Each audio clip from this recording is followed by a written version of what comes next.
Hello everyone. Welcome to success with Rai academy. 8 June 2020 के दैनिक जागरण को आज के इस वीडियो में डिस्कस किया जाएगा।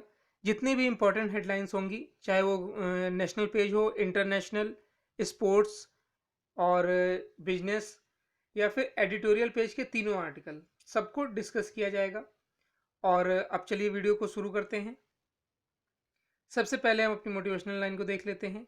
मुश्किल हालातों में भी इतने विश्वास के साथ डटे रहो कि आपके विश्वास के आगे मुश्किल हालातों को भी घुटने टेकने पड़े। देखिए, कभी भी जीवन में अगर विषम परिस्थितियां आए तो आपको कमजोर नहीं पड़ना है। हाँ, उनको फेस करिए। हो सकता है उसकी अवधि लंबी हो, लेकिन आपको झुकना नहीं है, डरना नहीं है, और सिर्फ उसको फेस करते हुए आगे की ओर बढ़ना है। यानी कि अपने आप को सफलता की ओर, या फिर अगर आप किसी और क्षेत्र में हैं तो भी आपको आगे की ओर बढ़ते जाना है। अब चलिए न्यूज़पेपर स्टार्ट करते हैं। सबसे पहले देखते हैं नेशनल न्यूज़। पहली नेशनल न्यूज़ है, आज से खुलेंगे मॉल, होटल और रेस्टोरेंट। ये जिस तरीके से बताया गया था कि 8 तारीख से कई राज्यों में सब कुछ खोलने की तैयारी है, उसमें उसका ही है ये न्यूज़। नेक्स्ट है, यहाँ पर होगा कोरोना। कोरोना के खिलाफ लड़ाई में भारत विकसित देशों में आगे है। और कोरोना के करीब आधे मरीज हुए हैं ठीक। यहाँ पर भी मिस प्रिंट हो गया है। और चौथी न्यूज़ है, गीतकार जावेद अख्तर को Richard Dawkins award.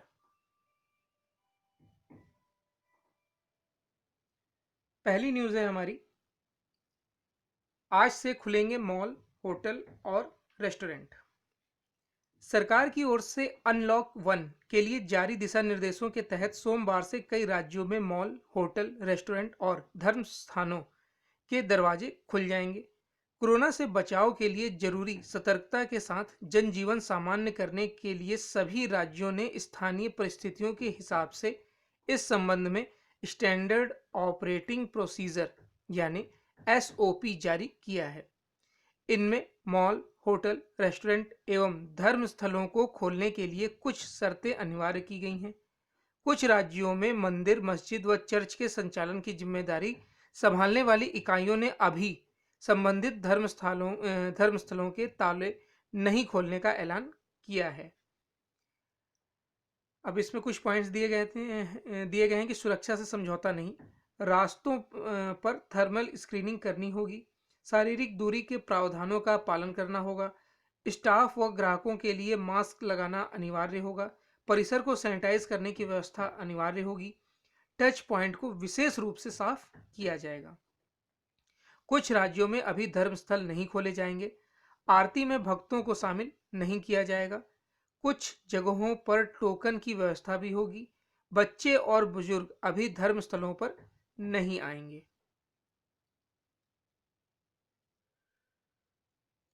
Next news है, कोरोना के खिलाफ लड़ाई में भारत विकसित देशों से आगे। कोरोना के खिलाफ जंग में भारत विकसित देशों से आगे रहा है। लॉकडाउन के पूरी तरह विफल रहने के राहुल गांधी के आरोपों को नकारते हुए सरकार ने यह दावा किया है कि राहुल के आरोपों का जवाब देते हुए केंद्रीय स्वास्थ्य मंत्रालय ने बताया कि लॉकडाउन की वजह से भारत में दुनिया के दूसरे देशों की तुलना में न सिर्फ कम लोगों को संक्रमण हुआ है, बल्कि इससे मरने वालों की संख्या भी बहुत कम रही है। दरअसल एक दिन पहले राहुल गांधी ने स्पेन, जर्मनी, इटली और ब्रिटेन के साथ भारत में हर दिन कोरोना के मरीजों की संख्या का ग्राफ ट्वीट किया था। राहुल का कहना था कि स्पेन, जर्मनी, इटली और ब्रिटेन में लॉकडाउन कोरोना के संक्रमण को रोकने में सफल रहा। इसके विपरीत भारत में लॉकडाउन के दौरान भी नए मरीजों की संख्या बढ़ती रही। स्वास्थ्य मंत्रालय ने पलटवार में उन्हीं 4 देशों में कोरोना की स्थिति का ग्राफ ट्वीट किया जिनका राहुल गांधी ने हवाला दिया था। नेक्स्ट है, कोरोना के करीब आधे मरीज हुए ठीक। दुनिया के अन्य देशों की तुलना में कोरोना संक्रमण के मामले में भारत की स्थिति बेहतर है। प्रति लाख आबादी पर संक्रमित मामलों के साथ ही मृत्यु दर भी बहुत कम है। इसके साथ ही रिकवरी रेट भी तेजी से बढ़ रहा है। कोरोना से पीड़ित करीब आधे मरीज अब तक पूरी तरह से ठीक भी हो चुके हैं। देश में प्रति लाख आबादी पर संक्रमित मामले बहुत कम हैं। दुनिया में इस संख्या का आंकड़ा औसतन 87.74 है, जबकि भारत में यह 17.32 है। जर्मनी में 219.93 है, सब प्रतिशत में है ये आंकड़े। और इटली में 387.33, ब्रिटेन में 419.54 और स्पेन में 515.61% है। रिकवरी रेट 48.37% है। केंद्रीय स्वास्थ्य मंत्रालय के आंकड़ों के मुताबिक भारत में बढ़ते मामलों के बीच मरीजों के ठीक होने की दर भी सुधरी है। पिछले 24 घंटे के दौरान 5,000 से ज्यादा मरीजों को अस्पताल से छुट्टी मिली है। नेक्स्ट न्यूज है, गीतकार जावेद अख्तर को Richard Dawkins award.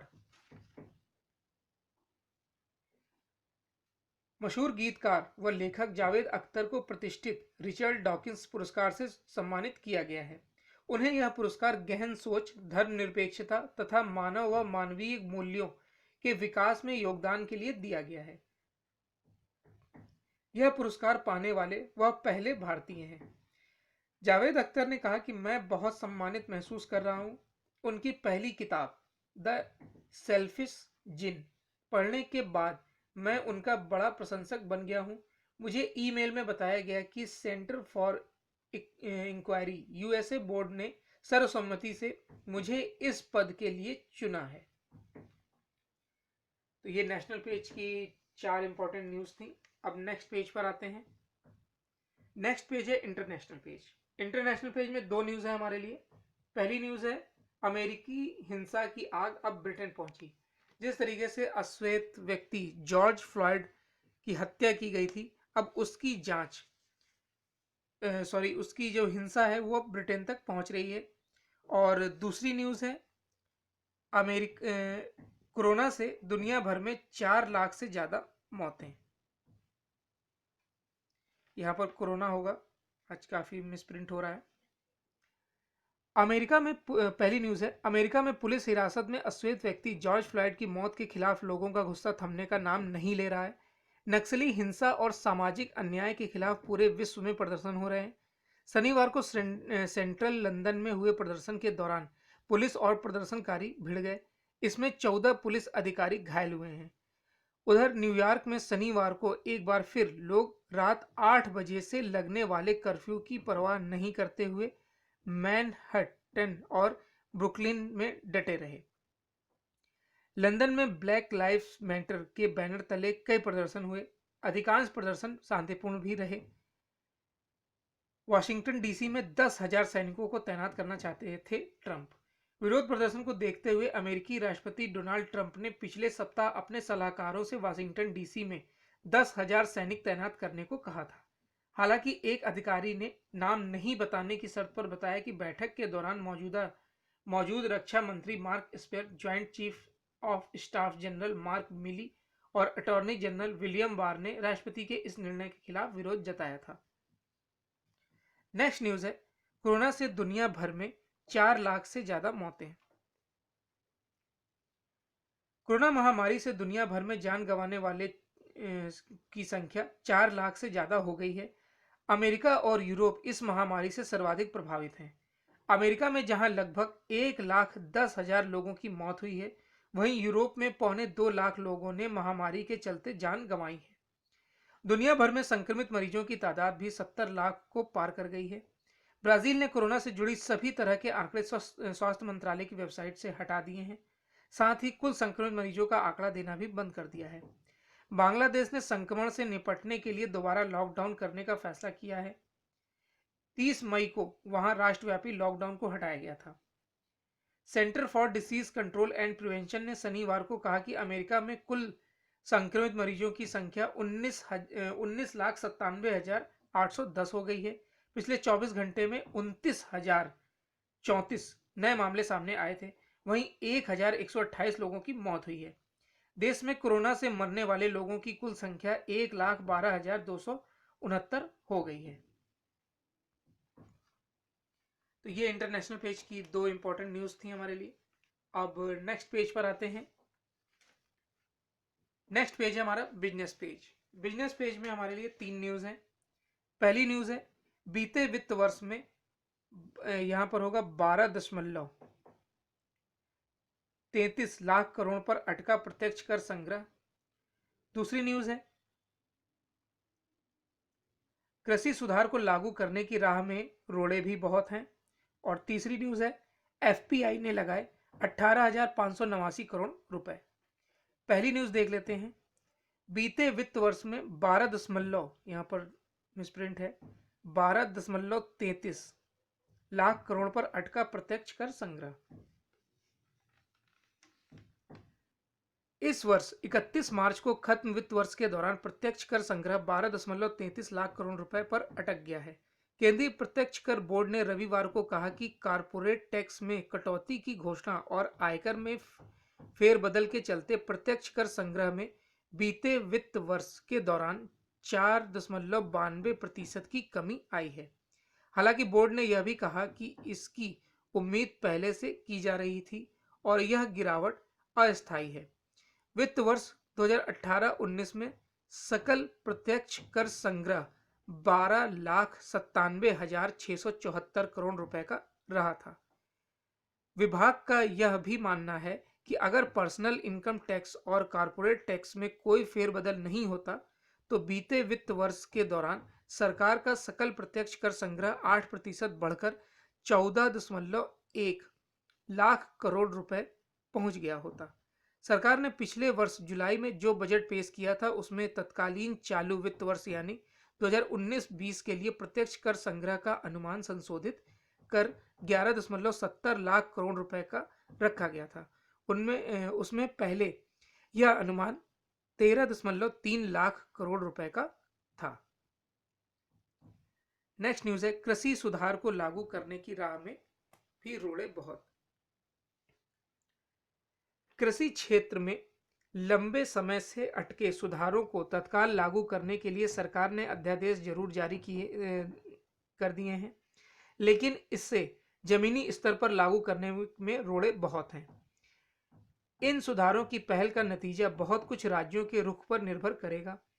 Contract farming में किसानों और कंपनियों के बीच विश्वास का संकट सबसे बड़ी बाधा है, जिसे दूर करने के उपाय स्थानीय स्तर पर करने होंगे। आवश्यक वस्तु अधिनियम के दायरे से कृषि जिन्सों को बाहर करने का प्रावधान जरूर किया गया है, लेकिन इससे जमाखोरी व महंगाई की आशंका बढ़ेगी। अंतर्राज्यीय कारोबार के रास्ते में मंडी कानून अवरोध बनकर खड़ा हो सकता है। कृषि सुधार की दिशा में अंतर्राष्ट्रीय व्यापार कानून के लागू होने से किसानों को अपनी उपज को कहीं भी बेचने की छूट मिल जाएगी, लेकिन राज्यों के अलावा अलग अलग मंडी कानून किसानों की बाधा बन सकते हैं। पंजाब ने इन सुधारों का विरोध भी शुरू कर दिया है। दरअसल मंडियों के आर्थिक हित प्रभावित होने वाले हैं। तीसरी न्यूज है, एफपीआई ने लगाए 18,589 करोड़ रुपए।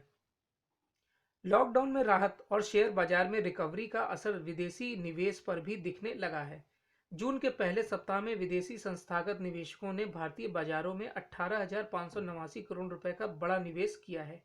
इसके साथ ही मुकेश अंबानी नियंत्रित रिलायंस इंडस्ट्री लिमिटेड का 53,000 करोड़ रुपए से अधिक का राइट्स इशू ओवर सब्सक्राइब होने और कोटक महिंद्रा बैंक में प्रमोटर उदय कोटक द्वारा 2.8% हिस्सेदारी बेचने की प्रक्रिया में भी विदेशी निवेशकों की दिलचस्पी दिखी। जून के शुरुआती 5 कारोबारी सत्रों में विदेशी निवेशकों ने इक्विटी बाजारों में कुल 20,814 करोड़ रुपए का निवेश किया। हालांकि इसी अवधि में उन्होंने डेट सेगमेंट से 2,225 करोड़ रुपए की निकासी कर ली है। इस तरह जून के पहले सप्ताह में कुल विदेशी निवेश 18,589 करोड़ रुपए रहा है। अब नेक्स्ट पेज पर आते हैं। नेक्स्ट पेज है हमारा एडिटोरियल पेज। एडिटोरियल पेज में हर बार की तरह 3 आर्टिकल हैं हमारे लिए। पहला आर्टिकल है, मनरेगा को और महत्व दे मोदी सरकार। जब अभूतपूर्व संकट के बादल मंडरा रहे हैं तो मनरेगा की जरूरत और महत्ता पहले से कहीं अधिक बढ़ जाती है। इसी पर लिखा गया है यह आर्टिकल, और यह आर्टिकल लिखा है कांग्रेस की अंतरिम अध्यक्ष सोनिया गांधी द्वारा। दूसरा आर्टिकल है, जोड़ने के बजाय तोड़ने में लगे लिबरल। कथित उदारवादी संवाद को अनदेखा कर उल्टे यहां लोगों को अमेरिका जैसे हिंसा के लिए भड़का रहे हैं।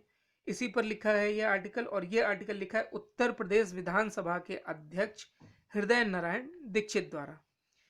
और तीसरा आर्टिकल है हमारा अतिरिक्त सतर्कता का समय। अतिरिक्त सतर्कता का समय यानी कि लॉकडाउन जिस तरीके से अब अनलॉक 1 है, उसमें संक्रमण किस स्पीड से फैल रहा है, यह आप न्यूज़ में भी देख रहे होंगे या फिर न्यूज़पेपर में पढ़ रहे होंगे। तो इस समय अब लोगों की सतर्कता देने की, अपनी सतर्कता को बढ़ाने की जरूरत है। इसी पर लिखा गया है तीसरा आर्टिकल। सबसे पहले हम अपने पहले आर्टिकल को देख लेते हैं। मनरेगा को और महत्व दे मोदी सरकार। महात्मा गांधी राष्ट्रीय ग्रामीण रोजगार गारंटी कानून 2005 यानी मनरेगा एक क्रांतिकारी और तर्कसंगत परिवर्तन का जीता जागता उदाहरण है। यह क्रांतिकारी बदलाव का सूचक इसलिए है क्योंकि इस कानून ने गरीब से गरीब व्यक्ति के हाथों को काम और आर्थिक ताकत दी है। मनरेगा का पैसा सीधे उन लोगों के हाथों में पहुंचता है जिन्हें इसकी सबसे ज्यादा जरूरत है।